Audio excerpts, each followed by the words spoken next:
अस्सलाम वालेकुम dear student, part 1 computer science में हमारा आज का जो लेक्चर है that is about control printing jobs. और इसके अलावा हम देखेंगे कि how to add a new printer with computer, और इसके अलावा हम पढ़ेंगे प्रिंट क्यू के बारे में कि प्रिंट क्यू क्या चीज है। एक नया प्रिंटर अगर कंप्यूटर के साथ अटैच करना पड़े तो वो किस तरीके से अटैच करना है, इन सब चीजों के बारे में देखेंगे अपने आज के इस लेक्चर में। नंबर 1, सबसे पहले जो हमारे पास एक इंपॉर्टेंट फीचर की बात करते हैं, that is the most important feature of operating system, के जिसके अंदर हम किसी भी प्रिंटर को और प्रिंटर से आए जाने वाली जो प्रिंटर की जो बेसिकली जॉब्स हैं, मींस कि एक प्रिंटर क्या करता है कि कंप्यूटर से आने वाली इंस्ट्रक्शंस को कंट्रोल करता है। अगर एक कंप्यूटर जो है वो एक प्रिंटर के साथ अटैच है तो डेफिनेटली, जैसे कि हम अपने एक प्रीवियस लेक्चर के अंदर बात कर रहे थे कि कोई भी जो डिवाइस होती है उसका एक डिवाइस ड्राइवर होता है। तो सबसे पहले नंबर 1 के ऊपर तो ये किया जाएगा जी कि उस प्रिंटर का ड्राइवर जो है वो इंस्टॉल करना पड़ेगा, प्रिंटर्स ड्राइवर। तो जब वो ड्राइवर इंस्टॉल कर लिया जाएगा तो नंबर 2 पे फिर उसकी वर्किंग जो है वो स्टार्ट की जाएगी, यानी कि वो अपनी प्रिंटिंग जो है वो अमल में ला सकता है। जब कोई भी प्रिंटर कंप्यूटर के ऊपर उसका ड्राइवर इंस्टॉल किया जाता है तो हमारा जो कंट्रोल पैनल होता है, प्रिंटर का कंट्रोल पैनल, उसके अंदर उस प्रिंटर का नाम शो हो रहा होता है। आप एक कंप्यूटर के साथ हम मल्टीपल प्रिंटर्स को अटैच कर सकते हैं, या फिर एक दूसरा सिनेरियो जिसके अंदर हम मल्टीपल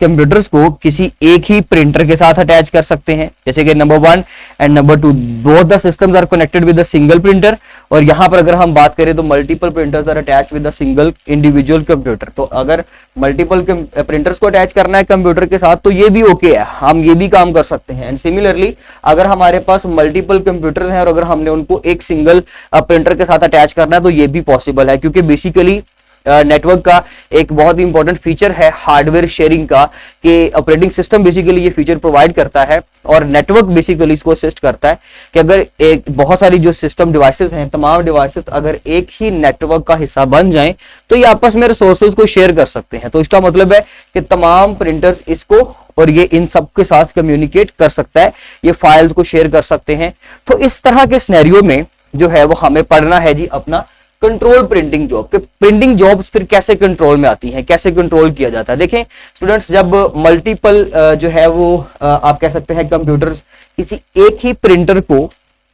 मुख्तलिफ जो है वो रिक्वेस्ट भेजती है, मींस के कमांड भेज दी, इस सिस्टम ने भी कंट्रोल प्लस पी की। अब कंट्रोल प्लस पी की आता है जी, किसी भी फाइल को प्रिंट करने के लिए हम कंट्रोल पी की कमांड देते हैं, तो वो चीज क्या होती है, फिर उसका एक अपना जो एक लेआउट है, मैं उसके बारे में भी थोड़ा गाइड कर दूं कि जब हम कंट्रोल पी की कमांड देंगे किसी भी कंप्यूटर से तो एक नई जो विंडो हमारे सामने ओपन होगी, उसके अंदर डिफरेंट ऑप्शंस मौजूद होंगे, जिसमें से सबसे इंपॉर्टेंट जो है एक ड्रॉप डाउन के साथ ये ड्रॉप डाउन का आइकन बन गया, रेक्टेंगल समझ लीजिए उल्टे शेप में। तो इसको जब हम क्लिक करते हैं तो वो पूरी एक लिस्ट हमारे सामने मौजूद होती है कि भाई नंबर 1 पे हमारे पास कौन सा प्रिंटर है, नंबर 2, नंबर 3, नंबर 4। अब इन कंप्यूटर्स के साथ जो प्रिंटर अटैच है उसका तो नाम शो होगा ही, बट इसके अलावा इससे कुछ अरसा पहले जो भी प्रिंटर्स इसके साथ अटैच थे, और या अगर मल्टीपल प्रिंटर्स किसी कंप्यूटर के साथ अटैच हैं तो वो तमाम प्रिंटर्स के नाम शो हो रहे होते हैं। हमने एक वक्त में एट द टाइम जिस प्रिंटर को भी यूज करना है हम उसका नाम यहां से सिलेक्ट करेंगे। सपोज मैं नंबर 3 प्रिंटर को सिलेक्ट करता हूं जी, तो नंबर 3 प्रिंटर का नाम यहां शो होगा, हम उसको ओके कर देंगे। फिर हम नीचे कितने प्रिंट्स निकालने हैं, नंबर ऑफ प्रिंट्स की तादाद दे सकते हैं। इस तरह से डिफरेंट ऑप्शंस मौजूद हैं, हम उसका स्ट्रक्चर डील कर सकते हैं कि किस स्ट्रक्चर के अंदर, मींस के जो आपका पेज साइज है वो चीजें क्या है। इसके अलावा आपको कलर चाहिए या आपको जो है वो ब्लैक एंड व्हाइट चाहिए, ये तमाम चीजें हम उस कंट्रोल पैनल से सिलेक्ट कर सकते हैं। ये तमाम ऑप्शंस हमारे पास उस कंट्रोल प्रिंटिंग कंट्रोल के ऊपर जो है वो मौजूद होते हैं। खैर, जब हम स्टूडेंट्स एक प्रिंटर को सिलेक्ट कर लेंगे देन हम अपना प्रिंट जो है वो भेजेंगे। और अगर सपोज कर लें कि मल्टीपल रिक्वेस्ट मौजूद हैं इस प्रिंटर के पास, नंबर 1 एक बंदे ने लिस्ट एक रिक्वेस्ट भेजी, नंबर 2 एक कंप्यूटर ने एक लिस्ट जो है वो एक रिक्वेस्ट भेजी थी, नंबर 3 रिक्वेस्ट, 4,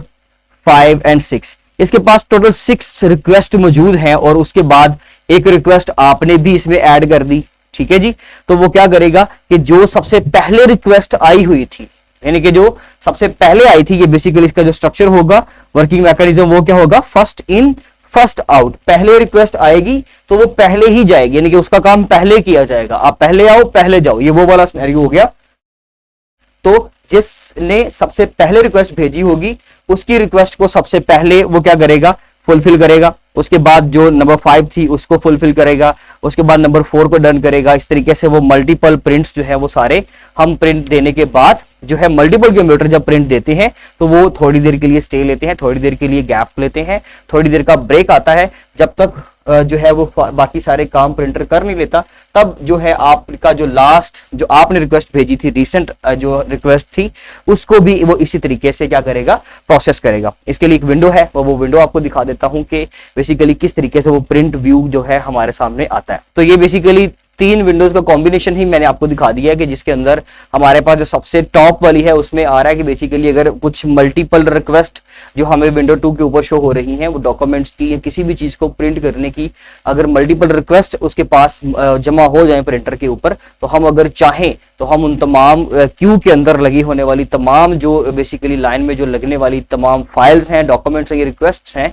उन रिक्वेस्ट को डिलीट भी कर सकते हैं। हम अपना प्रिंट क्यू जो है उसको खाली भी कर सकते हैं, उस प्रिंट क्यू को, कि उसके अंदर की तमाम जॉब्स को फिलहाल वॉश कर दिया जाए, क्लीन कर दिया जाए, और जब नया यूजर एक आएगा वो जब प्रिंट भेजेगा तो हम वहां से अपनी प्रोसेसिंग दोबारा से स्टार्ट करेंगे। इसके अलावा स्टूडेंट्स यहाँ पर एक बहुत ही इंपॉर्टेंट क्वेश्चन है कि how to add a new printer. हमें पता होना चाहिए कि जी एक नया प्रिंटर जो है अगर वो हमने अटैच करना है अपने कंप्यूटर के साथ तो उसके लिए कुछ स्टेप्स हैं, वो स्टेप्स हम लोग देख लेते हैं। जैसे कि नंबर 1 पे है जी, सबसे पहले क्लिक स्टार्ट बटन, स्टार्ट के बाद आप सेटिंग्स में जाएं और उसके बाद क्लिक प्रिंटर, प्रिंटर के ऊपर क्लिक करें और उसके अंदर ऐड प्रिंटर का ऑप्शन होगा, how to add new printer, यानी कि एक नया प्रिंटर आपने इंस्टॉल करना है, इंस्टॉल किया है, अब उसको डेफिनेटली इसका मतलब हरगिज ये नहीं कि आपने इंस्टॉल कर लिया है तो वो प्रिंटर चलना शुरू हो जाएगा, वो कंप्यूटर के साथ अटैच हो गया है तो समझ लीजिए आप उसको यूज में ला सकते हो, ऐसा नहीं है। हमें प्रिंटर्स के कंट्रोल पैनल में जाकर उसको ऐड करना पड़ेगा। तो सबसे पहले हम क्या करेंगे जी, नंबर 1 पे समझ लीजिए हमारे पास स्टार्ट का बटन है, उसके अंदर हम सेटिंग्स या कंट्रोल पैनल को सर्च करेंगे। उसके बाद सेटिंग्स में जाने के बाद हम करेंगे जी क्लिक प्रिंटर, प्रिंटर वाले ऑप्शन में जाएंगे और उस हार्डवेयर के अंदर जाने के बाद, यानी कि उसके पूरे प्लेटफॉर्म, उसके सिनेरियो के अंदर, उसकी स्क्रीन के अंदर जाने के बाद हम वहां पर ऐड प्रिंटर का ऑप्शन होगा, उसको क्लिक करेंगे। और ऐड प्रिंटर में हमारे पास डिफरेंट प्रिंटर्स आ रहे होंगे जो रिसेंटली इंस्टॉल्ड हैं और जो ऑलरेडी यूज में है। तो हम क्या करेंगे, उस प्रिंटर को सिलेक्ट करके जिसको हम ऐड करना चाहते हैं उसको सिलेक्ट करेंगे और बाद में हम क्या कर देंगे जी 6 पे ओके, डन या एंटर या जो भी, और बाद में इसको स्टॉप कर देंगे। मींस के ये कुछ नंबर ऑफ स्टेप्स हैं अपना नया प्रिंटर अटैच करने के लिए कंप्यूटर के साथ। सबसे पहले आप एक ड्राइवर इंस्टॉल करेंगे उस प्रिंटर का, सर्च करें गूगल से या यूएसबी के जरिए से, अगर आपके पास फ्लैश ड्राइव में मौजूद है तो आप उसको पहले इंस्टॉल करें अपने कंप्यूटर के अंदर। जब ड्राइवर आ जाएगा इंस्टॉल करने के बाद फिर आप उसको यूटिलाइज कर सकते हो और फिर आपने कंट्रोल पैनल जो होता है प्रिंटर का उसके अंदर उसको अटैच करना है, उसको ऐड करना है, उस ड्राइवर को, प्रिंटर का नाम अटैच करना है इस लिस्ट के अंदर। तो उसके लिए ये वाले कुछ स्टेप्स थे। तो ये था जी हमारा आज का जो है वो लास्ट लेक्चर इस चैप्टर का। इंशाल्लाह अब मिलते हैं अपने नेक्स्ट लेक्चर में जिसमें हम इसकी वो एक्सरसाइज को सोल्व कर लेंगे। तो स्टूडेंट्स तब तक के लिए अल्लाह हाफिज।